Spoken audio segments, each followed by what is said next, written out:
So tomorrow's Christmas Eve, which is awesome for like a million reasons, right? Because Christmas Eve, which means it's one day closer to Santa. And I love Santa and Christmas and all the awesome things. And that also means that I am one day away from pajamas for a whole week and a break. And I'm super excited about that. And, literally, I'm not getting dressed for like a whole week. And I might actually wear the pajamas like on the channel because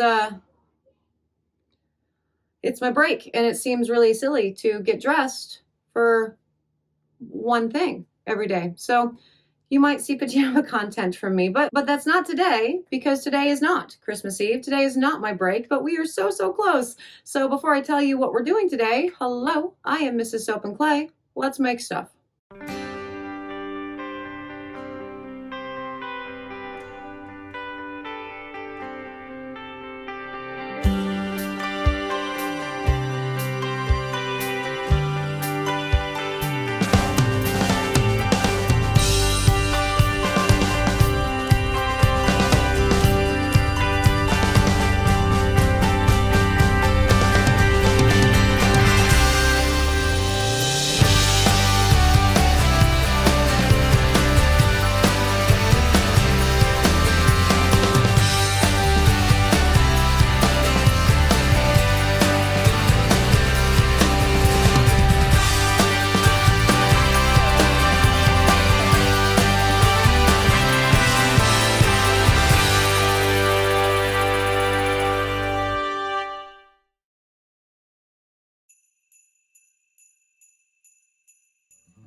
How's it going, Sudsers? Welcome back to the channel. You are at Soap and Clay, where we make all the soapy things. And yeah, you are here for day 265, which actually means it's only 100 days until the end of 365 days of soap, which is also cool.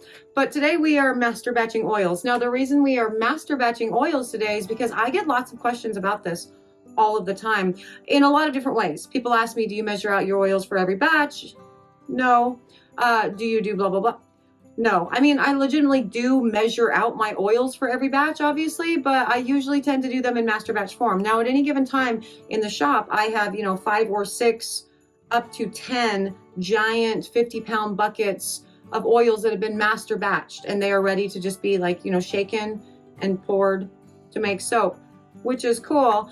And I'm going to show you my process and how I do it, how I formulate the recipes, and, the things that you should pay attention to when you're master batching your own oils. So, let's go check that out.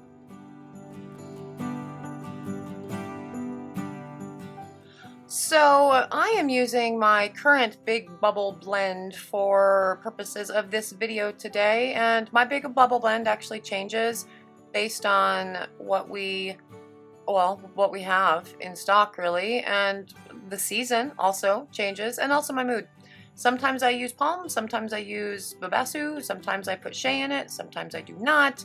But this is a very simple, nice Big Bubble blend. So it's essentially the coconut and the castor are going to do the heavy lifting as far as the big bubbles go.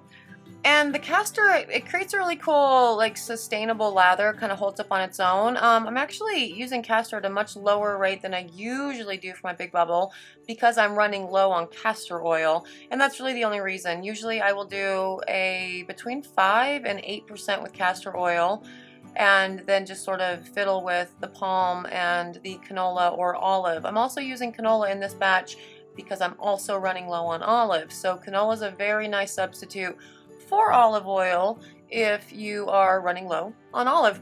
And so that is what we are working with today for the master batch. And we will talk more about all of these oils and what they do, in the next screen. So we can go check that out. But yeah, 800 ounces for this master batch here.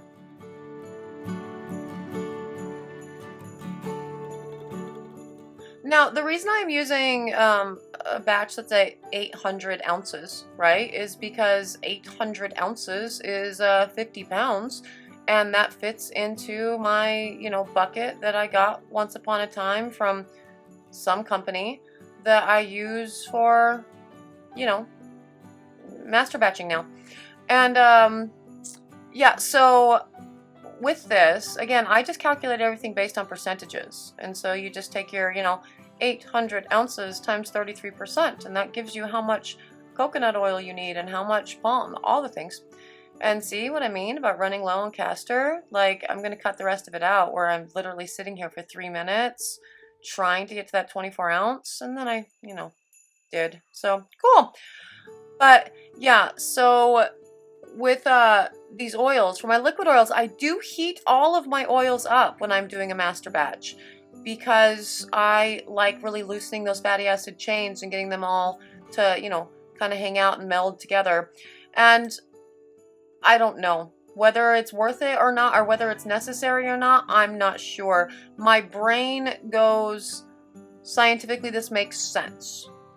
For the same reason why I heat my oils for beard oils or for face oils or for my roller bottles, right? And so I do it, and it's just out of habit. But I like to put everything in a big pot together because it makes it easier to pour everything into, the big bucket while I am doing this. Now, my palm oil is already in liquid form, which makes it really nice because, well, for palm, unless you're using like a palm shortening or something, you're supposed to melt everything down. And so the stearic acid, because the stearic acid sort of separates from the other stuff, it's all a thing in the palm oil. And so you melt down the entire whatever container you have, and then go ahead and measure everything out once the whole container is melted down. Now, for me, I don't actually have a choice with this because all of my oils at this point come from big drums, right? I have big drums, like 400-pound drums, that for my coconut oil and my palm oil, I have, heat bands around them to melt all of the oils down just so I can get them out. And then I use a hydraulic pump to get everything out and measure them into, other buckets, and then make it easier for transport, all the things. Now, with the liquid oils that stay liquid, they just get, I just use the pump and put them into other containers that I've kept over the years to, keep them on the shelf and make them ready and easily accessible. So all of the things that you're seeing now, if you're seeing like a Soaper's Choice or a Crafter's blah, blah, blah, or whatever, that's not actually where these things came from. Although Soaper's Choice, if you were doing, smaller big batches, that's actually a really good place to get your oils. Now, that they're somewhere in the Midwest, and I remember when I was buying from them, I think everything came in 50 pounds. That was like the smallest amount they would sell for the majority of oils. I think like the specialty oils, they would sell smaller amounts. I think maybe that, I don't know. I would always buy 50 pounds at a time, and I think that was the smallest, but I'm not 100%.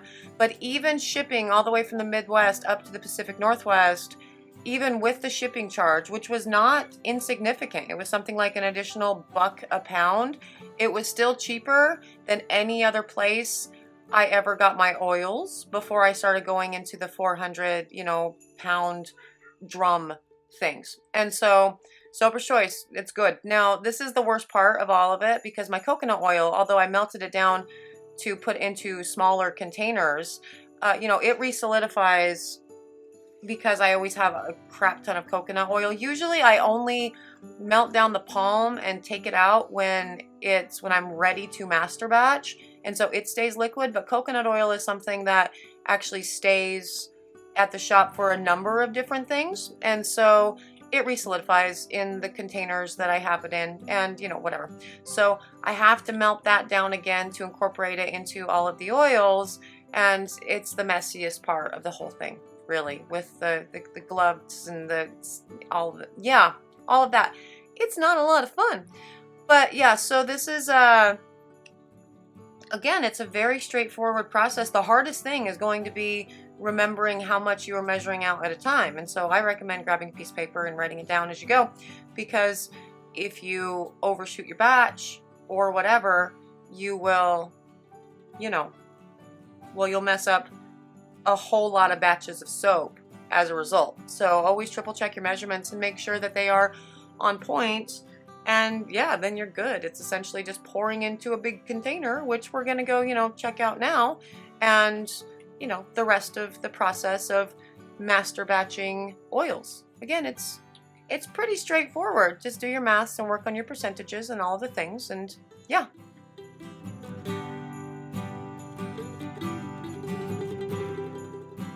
And now it's time just to pour it all into a great big bucket and mix it all up.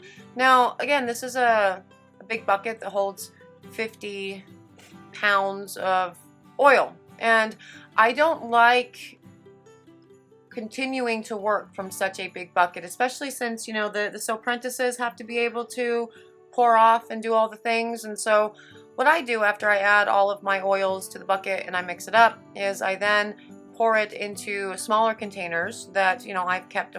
I'm so glad that I have kept all of the buckets from all of the other, oils that I've gotten over the years, because they come in handy. So I'm glad that I'm a hoarder for that reason, I guess. And yeah, so once I have this all mixed up in a great big bucket, I then take it and separate it into 2 separate containers. Now, with this particular recipe, these oils, these buckets are stored at, I don't know, it never gets colder than like 58 degrees in the shop, at night or whatever. And so they never fully resolidify. Now, that's not true of all of my master batches. The master batches for like my shampoo bars, for example, they can resolidify. And so, melting that down is, again, I put a heat pad around it, one of those little, bucket band things that you plug into the wall. Yeah, they're cool. And you can get those on Amazon for like 30 bucks. So you should do that, and it makes your melting down process easier. But regardless, melted, not melted, whatever, it gets a really good shake in these 28-pound containers here. And before we, measure everything out, and gets good mix before we do that, and then it's, it's golden. And again, it's much easier when you find recipes that you really love for those in the United States, and for those out of the United States, you kind of have to work with, just a few recipes. You should definitely master batch, because it makes your day and your soaping, project a whole lot easier and more enjoyable, because then all you have to worry about is the design and the colors and the scents and all the fun things, because your recipe, your oils have already been weighed out. See, not a super complicated process, like at all. The biggest thing is you're going to want to make sure that you're paying attention to your measurements and how much you're pouring off, because if you mismeasure any of those oils that you're putting in the batch, well, life just got complicated and you have ruined multiple batches of soap, and that's not good. So yeah, other than that, really simple process. I do actually recommend heating all of your oils before you master batch, because I think it helps them all mix together better, but that's just my opinion on the matter. And that's it for master batching. If you're interested in more soapy antics and seeing what we do for the next 100 days of 365 days of soap, subscribe to the channel. That would be awesome. I would super appreciate it. It'd be a cool Christmas gift for me, the random stranger on the internet that's asking you to do things. So there's that. For those of you who have subscribed, hey, you've been giving me gifts like every day, and I really appreciate that. Thank you so much for being here for another round of 365 days of soap. I am done for today. I will see you guys all again tomorrow for Christmas Eve, and it will be awesome. Bye.